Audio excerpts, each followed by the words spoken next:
Scott, I think you're on mute. I'm on mute. We're back.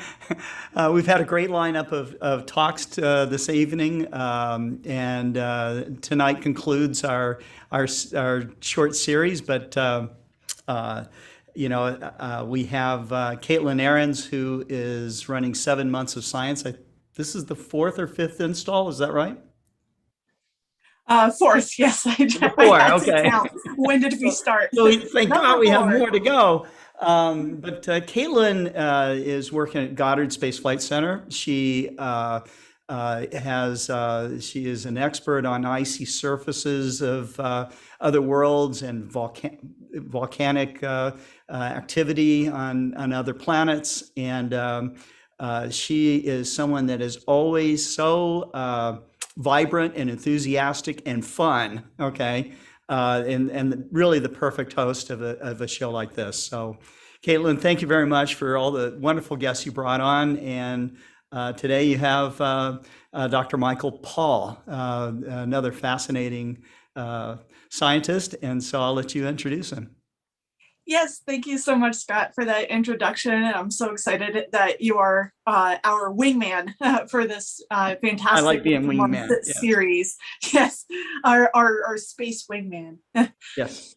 All right, so happy to introduce our guest speaker tonight, Michael Paul.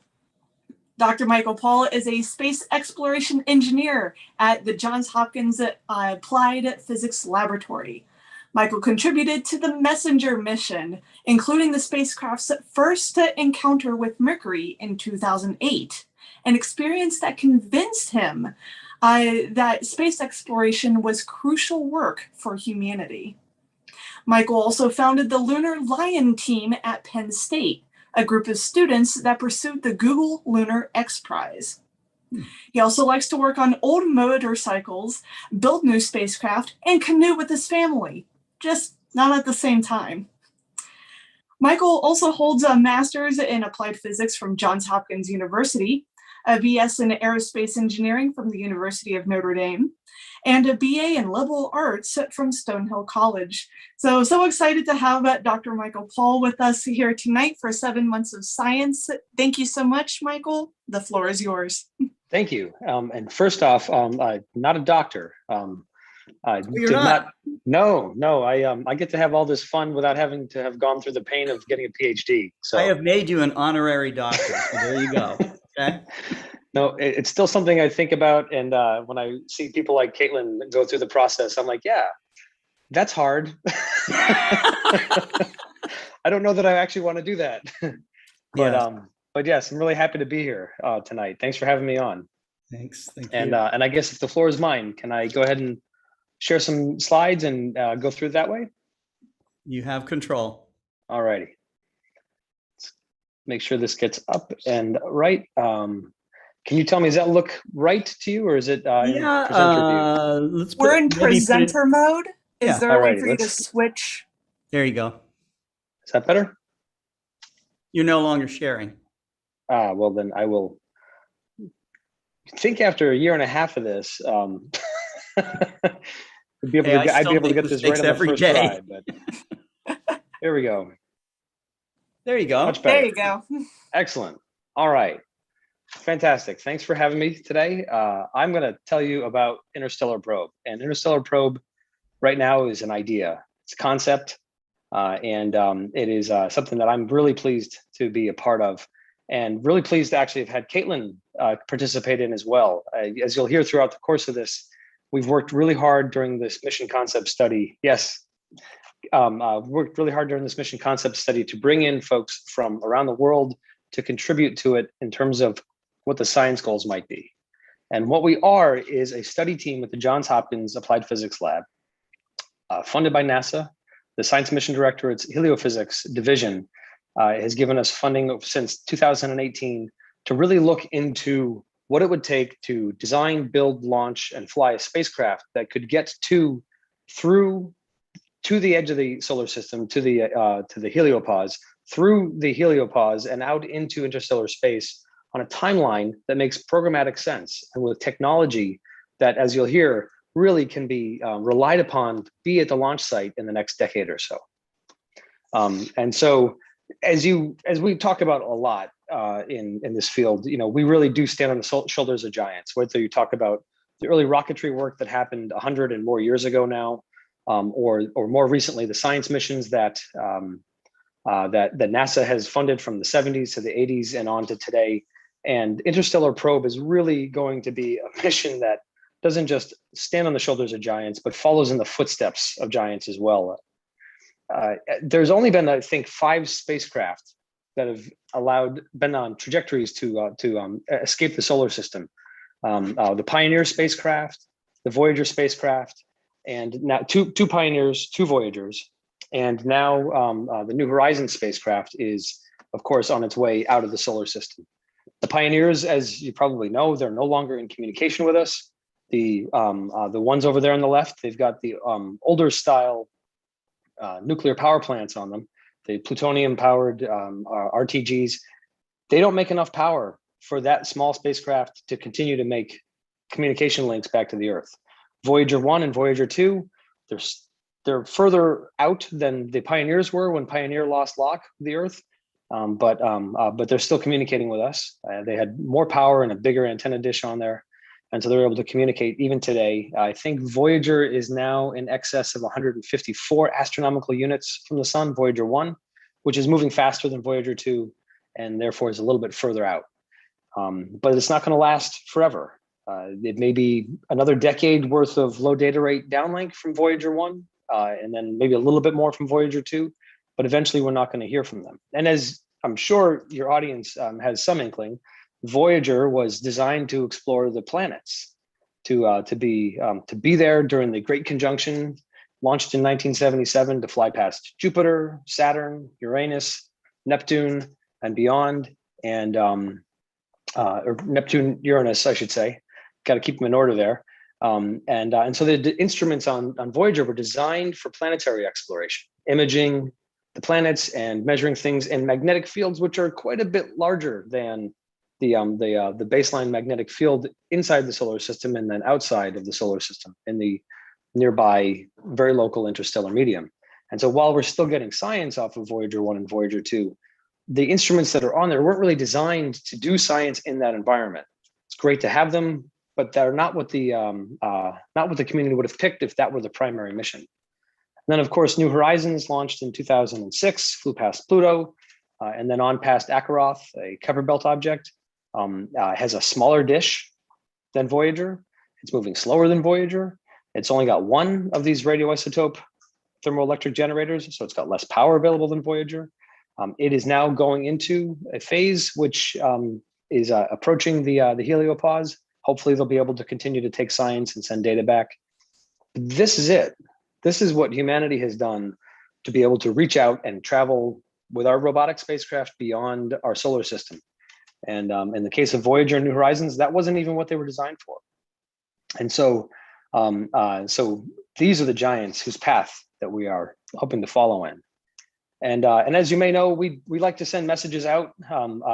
We've got on the Pioneers, we've got this plaque that shows roughly where we are, a little bit of a depiction of who we are, and Voyager, added a little bit of extra detail so that if the aliens find us and decide they want to, send pictures back to us, they may be able to. But in reality, these messages going out were probably more for us than for them.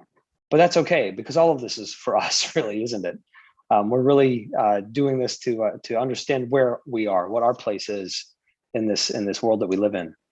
And sometimes we get to send our friends on trips. You may know that Clyde Tombaugh, some small portion of his ashes were actually mounted onto the New Horizons spacecraft. And so the gentleman who discovered Pluto got to fly by in some sense. And so I really love being a part of space exploration, because this is really all about us, isn't it? And who we are and where we are, and having a personal touch on it, whether it's walking out tonight to see Venus setting, brilliant in the western sky, as I'm guessing some of you are following, or so close to some of the higher tech side of this, just my own two eyeballs, and thinking about the idea that the only planet discovered by an American had a little bit of that American flyby a little while ago, to bring it home again. And so these are the kind of this is the spirit of exploration that we're trying to make sure is a part of what will be a very long mission that will have essentially an entire idea of culture and presence of humanity built around the program itself, which again, I'll talk a little bit more about what it means if this should become a program.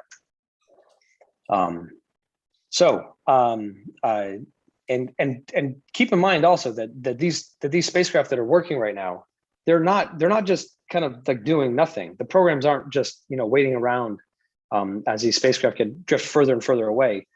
Recently, the Heliophysics Division funded a program where postdoc researchers around the country could apply for grants. And here you see an article on the left about this faint hum in the interstellar plasma that Voyager 1 has detected. I believe it was mostly Voyager 1 data that was used for this analysis. You can look this up. This just came out in the last few months. And but the data that was used is all data that's already been played back. And so they found some money to allow some researchers, early career researchers, to dig into the data that exists and to try to glean more information about what's going on in this wealth of data that's been played back. And the New Horizons team recently had a conference about its move into the interstellar field, if you will. And the Lunar and last bout at University of Colorado hosted this. They had their outer heliospheric and boundary region workshop. And so these things are all going on. There's lots of interest in what does it mean to be exploring the edge of our home, this bubble that we live in, and beyond. And actually, one of the things that's been very interesting to this team is to go to conferences, mostly heavily attended internationally, and to find out that China is also, their science agency is also looking to be launching a pair of interstellar explorers going in opposite directions. And from what we've learned, those spacecraft would be on the scale of New Horizons or smaller, traveling a bit slower, but still a very important exploration should they succeed in that. But for us, following in the footsteps of these giants, like New Horizons and Voyager and the earlier Pioneer missions, we definitely want to make sure that we're on the right path. And so we've been also looking at more recent missions like the IBEX mission, which mapped out what's been called the IBEX ribbon, which is a bright ribbon in the sky of energetic neutral atom emissions that come into the solar system. And we're not quite sure why it has this structure or why it changes. And in fact, on the right, you see a different set of energetic neutral atom emissions that come from instruments on Cassini. And these ENAs are at slightly different energy levels than the ENAs detected by IBEX, and they don't overlap with each other. And so this region of space is very much a ripe bed for new discovery, for new exploration, and for new understanding of the solar system, the galaxy, and space physics in general. IMAP is a mission that is following, again, in the footsteps of IBEX and these other explorations. And when it launches, I think the launch date is now 2026. It's going to go fly to the L1 point, the gravitational linchpin, if you will, between Earth and the sun. And it's going to, from inside the bubble of our heliosphere, map out the acceleration of particles and out to the edge of the solar system and beyond, and be one of these remote sensing, if you will, instruments. And that's part of this whole structure here of the spacecraft that are in situ, like Voyager is now, versus remote sensing, is an important part of the historic pairs that NASA has used over the years. For example, the Viking landers had the Viking orbiters as a companion, and the Viking orbiter fundamentally, shifted our thinking about the presence of water on Mars. But without the Viking lander, we wouldn't have been able to answer, even back then, some of the important questions about water on Mars, or feed forward into the missions that we're running today to really tie together all of these things. And so often you need the in situ explorer, like the Viking lander, and the remote explorer, like the Viking orbiter, in order to really tie together the global picture and the reality of the boots on the ground, if you will, that you get with the in situ explorers. And so we've got IMAP, we've got IBEX, we have other missions like Cassini that can tell us a little bit about the boundaries of our solar system. But what we can't really do without an in situ vehicle like Interstellar Probe is understand what's actually going on. We have to make some leaps of faith and some leaps of science to understand what's going on. We can turn that understanding or that speculation into truth if we can send a spacecraft out to do that measurement in place. And this is not a new idea. This is not a new idea at all. The specificity of this not being a new idea was quite an eye-opener to me when the principal investigator for this study, Ralph McNutt, shared with us the Simpson report from all the way back in 1960. They were chartered by the National Academies back then to basically say, what kind of special probes do we need to really understand what our solar system looks like? And of course, one of them is Solar Probe. The top one there listed as A, Solar Probe, go in close. And in fact, right now, Solar Probe is flying. It'll get down to 9.8 solar radii from the surface of the sun once it reaches its final orbit. It's getting closer and closer with every orbit, with some propulsive maneuvers and some Venus gravity assists. And so in terms of like the 1960s telling us, what are the important things to do? We've only launched A on this list just a few years ago, 2018. And then there's C on the bottom there, the perpendicular to the ecliptic probe. And that was the Ulysses mission, which we launched and flew back in the 90s in partnership with the European Space Agency. But there's one in the middle here, the Outer Solar System probe, to launch and to leave fast. And you'll note here that it says, it is hoped that the motion away from the sun to the extent of 5 or 6 astronomical units per year could be accomplished by 1965. 1965. So we're way behind in terms of what the Simpson report was recommending. And in fact, that's a big driver behind why we're pushing this now, because one of the things that we want to do is make sure that this mission can complete this set of 3 in the very near future. And here you see Ulysses and its perpendicular orbit around the sun. It went out to Jupiter and used Jupiter's orbit to crank its orbit up so that it was flying perpendicular to the plane of the ecliptic, and to be exploring from top down, looking down at the sun, and then from bottom up, looking up at the sun and the solar system disk from an elevated angle, if you will. And of course, Parker Solar Probe, which if you go to parkersolarprobe.jhuapl.edu, you can find a wealth of information about the orbits, the flybys, the science coming back, some amazing pictures of dust close into the sun as it streams by. One of the low light cameras that's on the spacecraft, the Whisper instrument. Really fantastic to see the science coming back from that. But what about Interstellar Probe? What about B? What about this outbound spacecraft? So we've been working since 2018, as I said, trying to figure out what does the science community think would be a good set of mission goals from a science measurement perspective.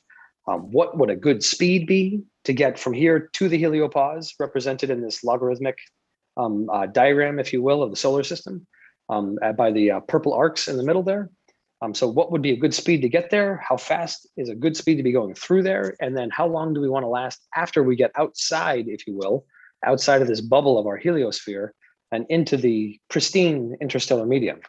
And as I said earlier, we want to make sure that this mission is something that we can rely on to execute in the next decade.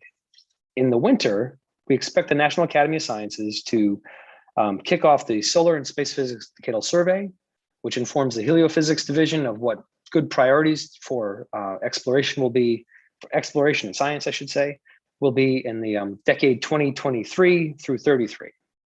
And so we said, all right, we want to make sure that we're not going to rely on any technologies that would be a long-term development, a risky development, or just unobtainium, systems or systems or materials or whatnot that we just don't really know how to build or make right now. We want to make sure that we've got a pragmatic architecture so that we can create an actionable mission that NASA could look at after the Academy considers the report that we'll submit to them, and say, hey, this is a mission that could actually be executed. So we'd launch sometime in the 2030s.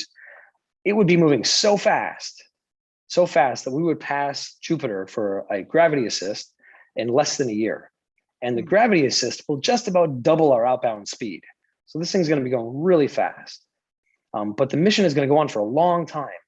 And given where we are in history right now, it's going to hit some interesting marks. Like in 2046, roughly 10 or so years after launch, we're going to be getting data off of this as it approaches the heliopause 100 years after we took the first image of Earth from space, which was in fact a measurement that the Applied Physics Lab took in conjunction with the Air Force and some rockets that we inherited from our adversaries in 1946. And then further on in 2058, another decade or so into the mission, the spacecraft will be able to celebrate NASA's 100th birthday from probably the outer edge of the heliopause as it leaves the heliosheath and actually begins to transition into the interstellar medium itself.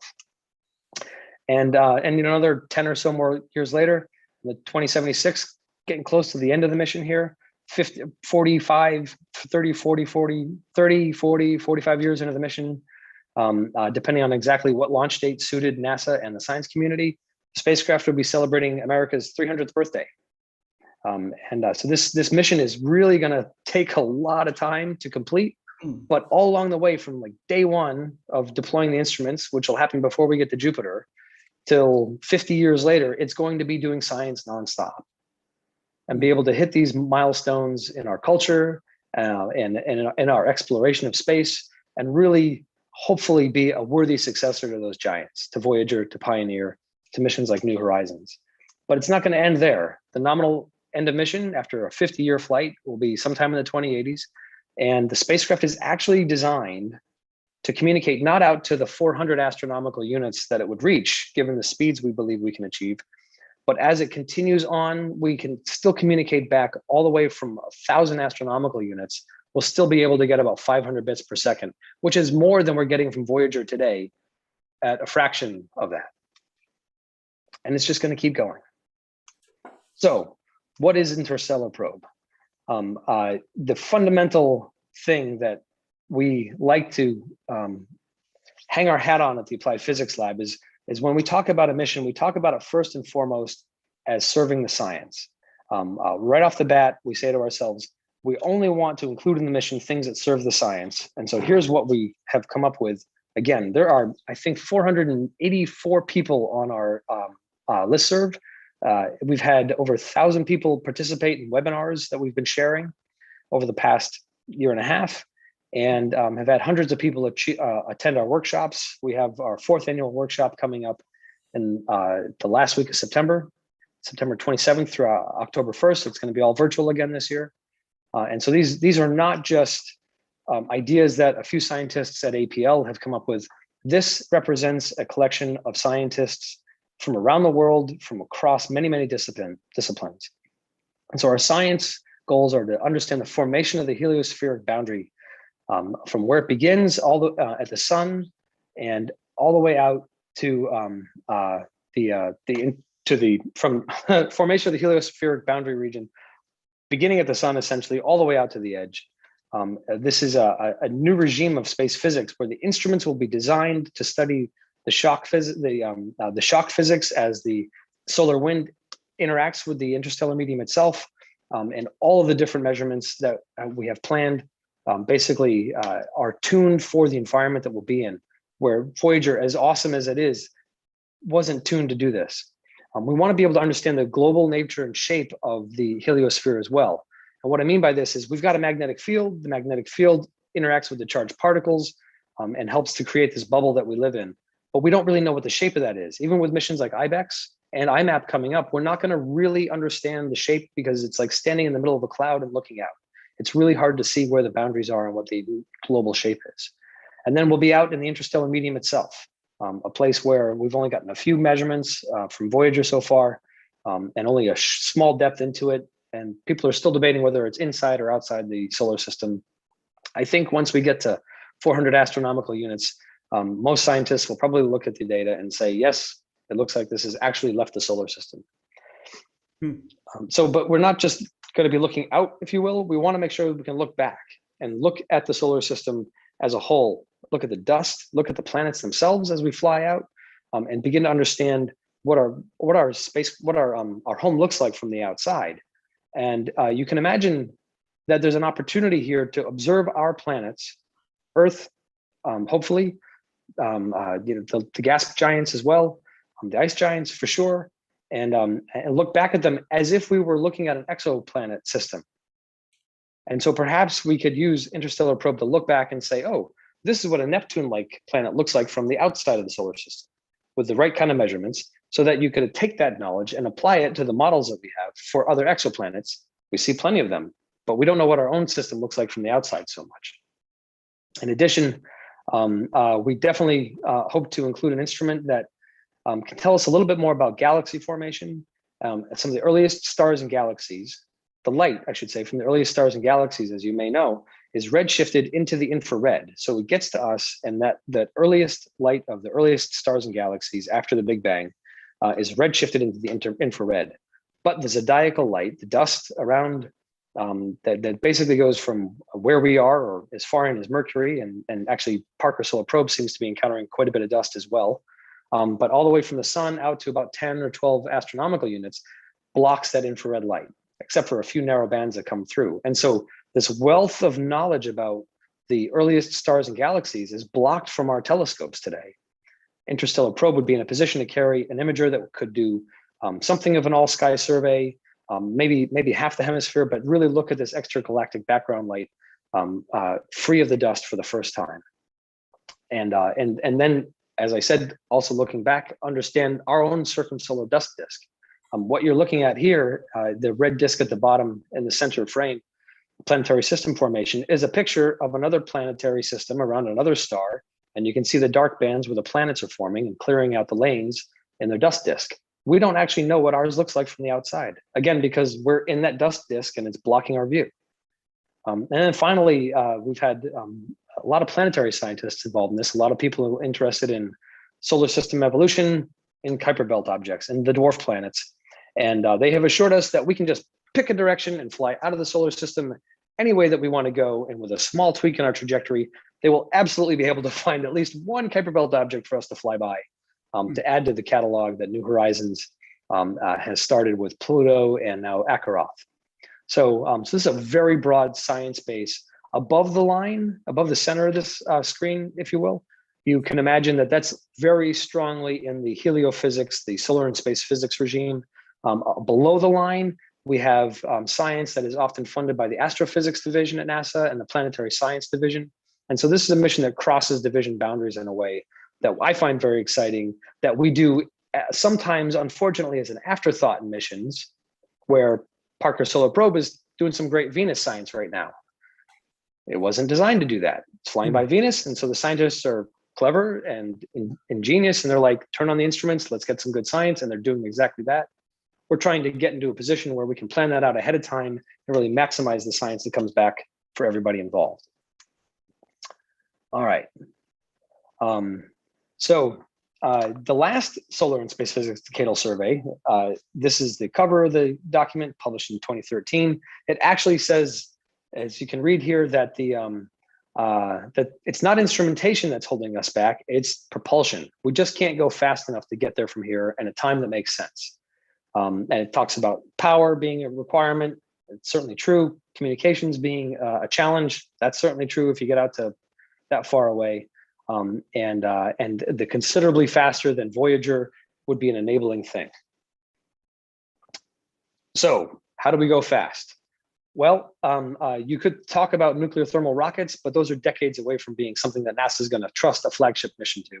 You can talk about ion propulsion systems, but they require solar power to the order of thousands of watts to run these things.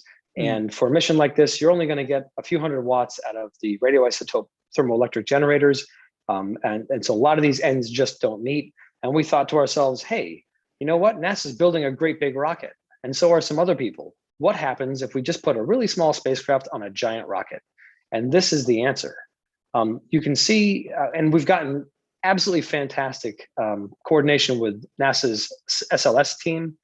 They're building the first of the new super heavy lift launch vehicles. SpaceX has got one stacked down in Texas right now. We don't really have any performance data on it, but we do have it for SLS. This has been our baseline for the last couple of years. And the folks at Blue Origin building New Glenn, again, they're beginning to make some progress, but we don't have performance data yet to be able to say what exactly they could do. So we've based all of this on the performance data that SLS has provided. And so we take the largest rocket that NASA's ever built, and we put another rocket on top of that, and then another rocket on top of that, and then a spacecraft on top of that, and we blast all that propellant out. And what do we get? We get up to about 2 or 3 times the speed of Voyager, depending on the year of the launch and the trajectory that we're on. And so we can reach that inner edge of the the heliopause about 10 years after launch, and be in the heliopause, in the heliosheath for about 10 years, and then on into the interstellar medium with this spacecraft that you see here. This is an artist's rendering of a CAD drawing for a spacecraft that our mechanical engineering and electrical engineering teams have designed. It has a 5-meter solid X-band high gain antenna dish, and that will be the largest solid communication dish launched for a NASA mission in history. A 5-meter solid dish. Before SLS came along, or some of these other developmental large launch vehicles, there wasn't a fairing that you could stick a 5-meter solid dish into. We'll have to point that extremely carefully back at the Earth, because small deviations will cause the center of the beam from the communication system to fall off of the Earth, and we won't be able to close the link anymore. But we know that we can do this. New Horizons is doing it. Voyager is doing it. We're sure that we can, with the right tuning on the system, get this one to do the same, even from 400 or 500 astronomical units away. The instruments are littered around as well, and I'll have a couple more views of this as we go forward. But one of the real challenges that we're going to face is power. So you see a number of different units here. The GPHS RTGs flew on Galileo, on Cassini, on New Horizons. The multi-100-watt RTG flew on some earlier missions. I believe that was what powered the Viking spacecraft. New Horizons, the RTG on New Horizons was actually one of the flight spares from Cassini, which also has the RTGs. Right now, NASA's plutonium thermoelectric generators are the multi-mission RTGs, which can both work in space and on the surface of Mars, in the atmosphere of Mars. And so there's some performance hits that come if you're just going to operate in deep space, and there's some lifetime issues for what we need. And so we've been working with NASA's Radioisotope Power System Office to understand what their next generation of technology is going to look like over the next decade or so, to make sure that what we're saying can be done is being done, so that the Interstellar Probe mission would have the power that it needs. And I want to share with you a video. And Scott, stop me if this is going to be a disaster, or if you're going to need me to send these slides to you. I can absolutely do that too. But this is a rendering that we did in partnership with SLS to just kind of tell the story of the mission from beginning to end. And I'll talk through it a little bit. There's no sound for it though. So stacked on an SLS Block 2, which is an advanced design for the side boosters and the upper stage, Interstellar probe would launch from Florida. And this would be the highest C3, which is a energy number used by the launch vehicle folks to describe just how much kinetic energy you're putting into a launch. This would be the highest C3 launch in history, the fastest spacecraft and the highest C3, which is basically the launch kinetic energy with the mass pulled out of it. The boosters, of course, would separate early on in the launch cycle and in the upper stage with its 4 massive engines, which are the same engines on the space shuttle, would kick it off and put it into its initial orbit. Once it's up, the first stage falls away and the second stage will fire. The second stage will basically take it from the parking orbit that the first stage puts it into. So here's the parking orbit. So that upper stage will fire with 4 engines, again, smaller engines, but still pretty beefy cryogenic bipropellant engines, and put it onto its escape trajectory from the Earth. An upper stage, a Centaur, in this case, another cryogenic stage fires. And then here you see the 4th of the rocket stages, the Star 48 solid rocket motor, which gives it its final outbound speed from the Earth. Kick it off all on launch day. So that's all the propellant expended within a few hours of liftoff. The dish will turn back towards the Earth, and it'll begin its deployments. And I'm going to actually switch because I'm losing power on my earbud. All right, so once we've gotten underway and are flying out from the Earth, we'll deploy the magnetometer boom, which you see coming out the back of the spacecraft, and 4 50-meter plasma antennas, which will have to. The spacecraft spins up and it stays spinning for the next 50 plus years in order to keep those booms pointed out in the right direction. Flying past Jupiter doubles our speed, changes our inclination with the respect to the ecliptic a little bit in order to target the region that we expect to go in. And the spacecraft will just fly out, looking back, looking forward, and exploring in places that we've never sent a spacecraft before. All righty. And with that, I'd love to take questions if you've got them. I'm not sure how it works in this format, but I'd love to hear more about it. And I guess for your audience during this part, come join us. Come to interstellarprobe.jhuapl.edu. You can sign up for our newsletter. You can register for the workshop that we're going to hold later this month, or I'm sorry, towards the end of September. And there's a wealth of presentations, recordings, and so forth about the study, details on power, communications, different elements of the science, the launch vehicle. We've been very thorough and comprehensive in studying this mission from end to end, and would love to hear from you. Great. And once again, that website, is that the one that's on the screen there? It is, yes, interstellarprobe.jhuapl.edu. Fantastic, Michael. So happy that you were able to join us here this evening to chat about this amazing mission concept.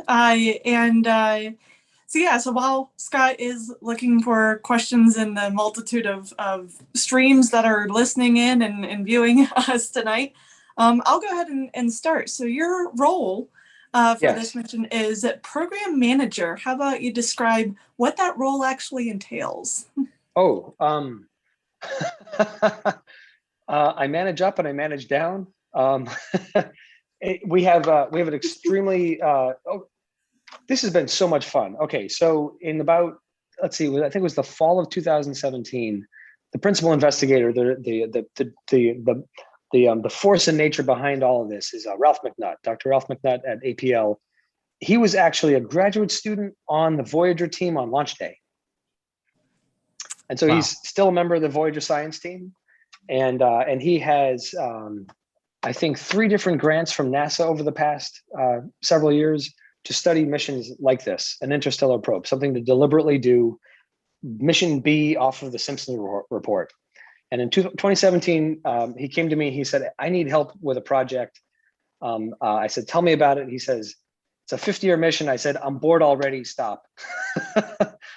I just got off of trying to land a privately funded spacecraft to the moon with a bunch of 20-year-olds when I was running the X Prize team at Penn State. I don't know that I've got the patience for something that isn't going to launch for a decade, and then it's going to take 50 years to do its thing. And he says, no, let me tell you more. And by the end of the conversation, I was like, I'm in, count me in. And so my job at the beginning was to figure out what exactly needed to be done so that NASA could look at it and say, yes, this is a study we want to fund. This is an outcome that we want to have. This is preparation that we want to make for the upcoming decadal survey. And there's a lot of folks who are related to this project, either directly working on that at the lab or have been at our workshops or the many sessions that we run at conferences around the world, who are actually funded on other studies now that heliophysics has funded to get ready for the upcoming decadal survey. And so early on, my job was, help figure out what NASA needs to know so that they can say yes to this project, and we did that. And then that evolved into making sure that we had all the right engineers, the system level engineers, the trajectory designers, the power system folks, while making sure that the science team that Ralph had begun to form early on, Pontus Brandt is our project scientist, Kathy Mont is a planetary scientist who's his deputy. We have 4 other science leads. We have a whole group of sub-disciplines, if you will, some of which are managed by people at the lab, some of which are not. And so it's been a lot of figuring out who to pay to make sure that the community grows and grows and grows and grows. So the information coming in can be better and better and better and better, so that when we put on paper, here is the goal for space plasma physics, that when we take that out and show it to the rest of the world, everybody who knows and cares about space plasma physics doesn't go, you're a bunch of idiots, you don't know what you're talking about. That's not what they're going to say, because these are the goals that they told us to write. Okay. And so, so it's been a real exercise in making sure that the right team is there to ask the right questions and then find answers to them, so that the mission concept report, which is going to be at the core of the workshop we're holding at the end of September, actually, briefing out the results and sharing with everybody, not just the baseline mission, but also alternative mission architectures and alternative science objectives that might be explored. And then, so that'll be September. And then in October and November, we will polish that report and publish it before the before the American Geophysical Union fall meeting in December. So that's the path that we're on. And and I also had to make sure that I got enough people on there who knew project management and could get a lot of other work done, because I'm too busy talking to people. And so it's been, and here's the thing, whenever you look at a space mission to somewhere beyond Mars, though at Mars, this is also a challenge, you got to say to yourself, okay, we've got to design it now. Maybe we get funded in 4 years, and then it launches 5 or 6 years after that. And then it takes several years to get where it's going. And then it's going to operate for, I don't know how long. That might be like the arc of somebody's whole career. Okay. Yes. Interstellar probe is the arc of several generations of careers. And so one of the reasons why we were thrilled, Scott, I don't know if Caitlin's told you, but to have her join us is the first time that she came to an Interstellar probe meeting. She hadn't gotten her PhD yet. She hadn't finished her degree. Oh, wow. So she's been working on this since before. And now she's, Dr. Caitlin Ahrens, and she's still attached to the project and still, one of the team, as I think of this broader group that we've pulled together. So we've begun to think about, what does it take to establish a culture and a process, and as the sociologist that we've invited into the room, as Dr. Janet Fertesi from Princeton has said, the rituals and the handovers and so forth, in order to make this something that, when I am no longer part of the project, when my successor and their successor and their successor after them are no longer part of the project, it still has this core, this right. Excitement, this spirit of exploration, as well as all the core values that we have tried to instill in terms of how we treat each other on the project, and what it is that we do to make sure that all of us treat each other well across the project, while still bringing back groundbreaking science, and helping humanity know a little bit more about, what it means to be where we are. Exactly. I those questions, I think, burn in each one of us. We all want to know who we are, what we are, where we're going, and missions like this certainly give us a framework and a way to see ourselves. It's like I guess, a mirror to ourselves. There are some comments, a couple of questions here. Gary A, watching on YouTube, says, will the probe be able to complete atomic studies and analysis on the dust as it moves further and further out? It would be very interesting to see delta in atomic energy in older distant dust. So will it be able to do? I can't remember if the dust instrument. Okay, so dust instrumentation will be, dust counter is one way to look at it, just hitting it, but also spectroscopy or spectrometry. I can't remember which one it is, Caitlin. You'll have to help me out. Is primarily done, I believe, with infrared light detection off of the dust itself. Okay. Hey, wow, look at that. Okay. You're doing good. Right. And so I believe that in for example, we're going to run into water along the way because there's water out there a little bit. And so one of the questions that people have is like, what is the ratio of regular water to water that has, instead of hydrogen, has deuterium attached to it, right? And so what is the D to H ratio in the water that's out there? And what does that tell us about the formation of the solar system? And, if you follow the thread, like, life on the planet Earth, I mean, these are all connected questions, right? And so the science community, the folks asking the questions are definitely interested in being able to understand that level of detail. I will say that the more fine a measurement you want to make, the heavier and more expensive the instruments can become. And one of the ways that we are trying to make sure that this mission is something that can actually move forward is we're keeping this very heavy weight of pragmatic on top of things. And so we can't take a 400 kilogram spectrometer with us to do the kind of measurements you might want to do if you had that material in the laboratory. Right. But we could take perhaps a 15 kilogram spectrometer with us to allow us to begin to answer those questions in meaningful ways. Very good. This is a question just about the distance. Jim's Astro, he says, with our solar system being located in the Orion spur of the Milky Way, will the probe be able to reach distances beyond that? No. So for anybody who speaks in terms of the Orion spur, and I know what that is because one of my favorite classes in college was astronomy with Chet Ramo at Stonehill College. He wrote this awesome book for naked eye astronomers, 365 Starry Nights. And he was a great guy to have as a professor because he would stand up in front of the room and he would mostly talk with his hands and a little bit with his mouth.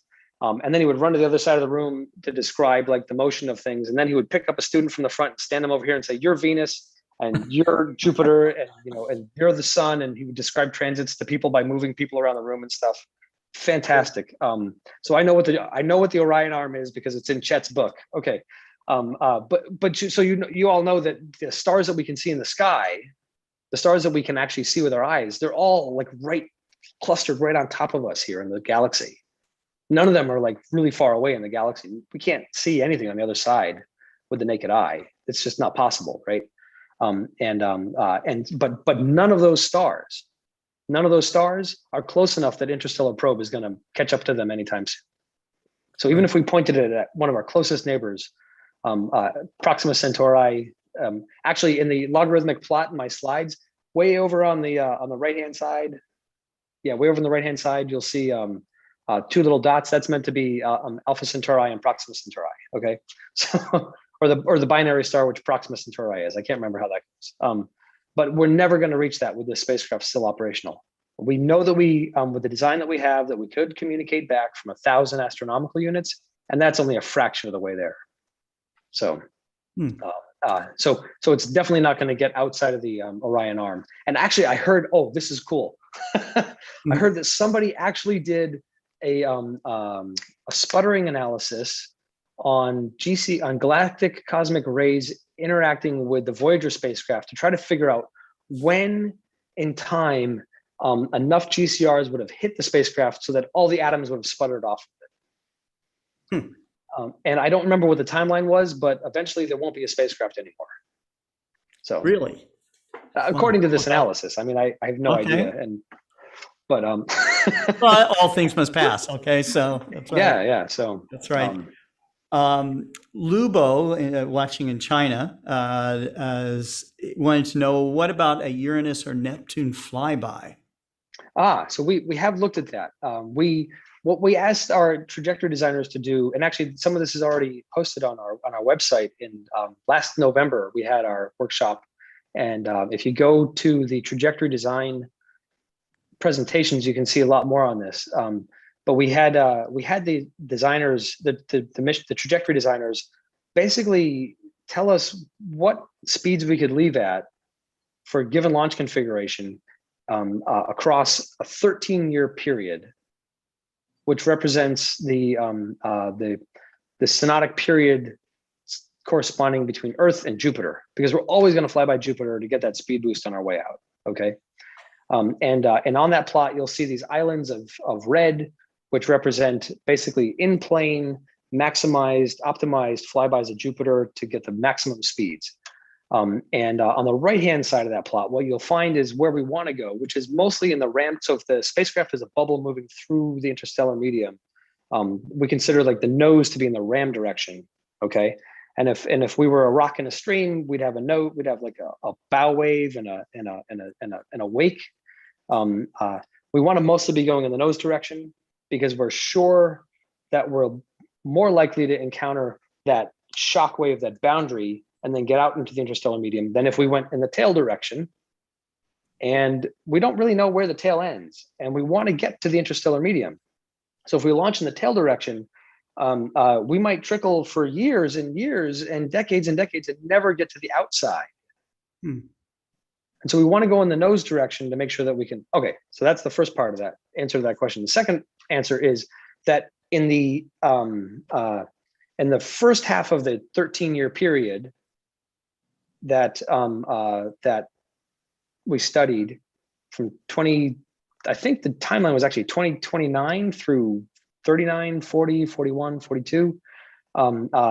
Neptune and Uranus are in the tail direction. They're on the wrong side of the solar system. If we waited another 10 years, 20 years longer, they might come around again and be in the nose direction.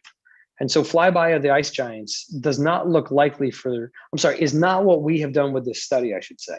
It could be done. We could go in that direction. It'd probably be a fantastic mission. It would come with the risk of never getting out of the tail.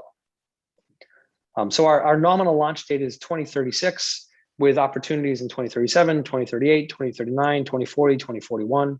And those are all in the noseward direction away from those two planets. I see. You see. Okay, I think that that pretty much covers the questions that we had. Any closing comments at all, or? Well, I'll ask one more quick question here then. Yeah. So many listeners and watchers tonight are amateur astronomers and very devout citizen scientists. Would Interstellar Probe have plans for developing some citizen science projects in the future? That would be fantastic. I believe that this kind of mission needs support from grassroots on up to the White House. Frankly, there's no way it can be done without all of us saying yes to it. And citizen science projects, there's definitely. I mean, New Horizons has the student dust counter on it, and we've done a lot of outreach to students. But again, those are students now who are trying to become professional engineers and scientists, and not the community that you're talking about necessarily. actually, that may be, Caitlin, we should talk about what that might look like at this coming workshop. If there's a discussion for that, actually, let's do that. We're planning it now. We're still pulling together the different threads. And I don't know enough about how they've been run or what kind of expectations I just don't know enough, and I would love to find out more. And so let's follow up on that. All right, let's chat about it. Excellent. Great. All right. Very good. Hey, this has been a lot of fun. I do hope folks get to learn more about what we're doing, and stay tuned. There's more work to be done, and hopefully within a few years, we'll all be saying, wow, NASA's decided this is something that's going to happen. So we wish you every success. That's great. all right. That's great. All right. Thank you so much again, Michael, for joining Thank you. us here this evening for 7 months of science. We still have September, October, and November to still be here with our program. Speakers to be determined for those upcoming months. Scott, do you have any other closing words? Just, thank you for watching the programs today, including 7 months of science.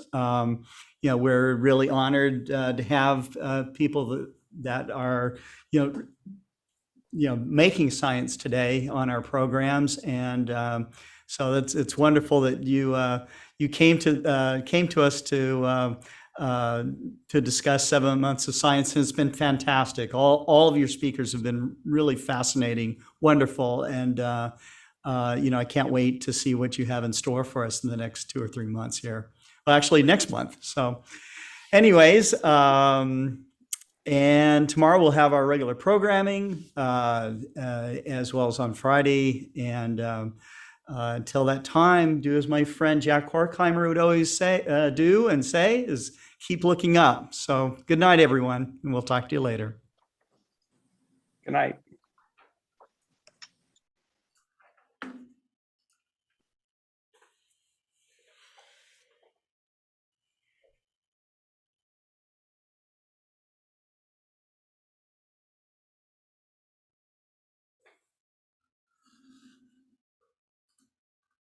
Hello, everybody. This is Scott Roberts from Explore Scientific. And today I want to talk about the world-famous Galileo Telescope Kit. This is a kit that you assemble by yourself. You'll learn how optics work by assembling the objective lens and also the eyepiece. And there's 2 different eyepieces that are in this. It's a 25 power, 20 millimeter eyepiece, but it also comes with this very clever little device here that works both as a Barlow lens that will double the magnification of this eyepiece, making it 50 power, or it can be used also as a Galilean eyepiece, which gives 17 power to the telescope. This is what Galileo virtually saw through his own telescope. So you can have that same experience that Galileo had looking at the moon, looking at Saturn's rings, looking at Jupiter. It is a telescope that was designed for the International Year of Astronomy in 2009. And it's a fantastic kit, both for child and adult, to learn how a telescope works. And so if you get the telescope like this, you can either have it on a stand like this, you can hand hold it like a pirate's glass, or on the bottom here, we have a threaded hole here that you could put it on a camera tripod. Very versatile, very rugged, and a lot of fun, all from Explore Scientific.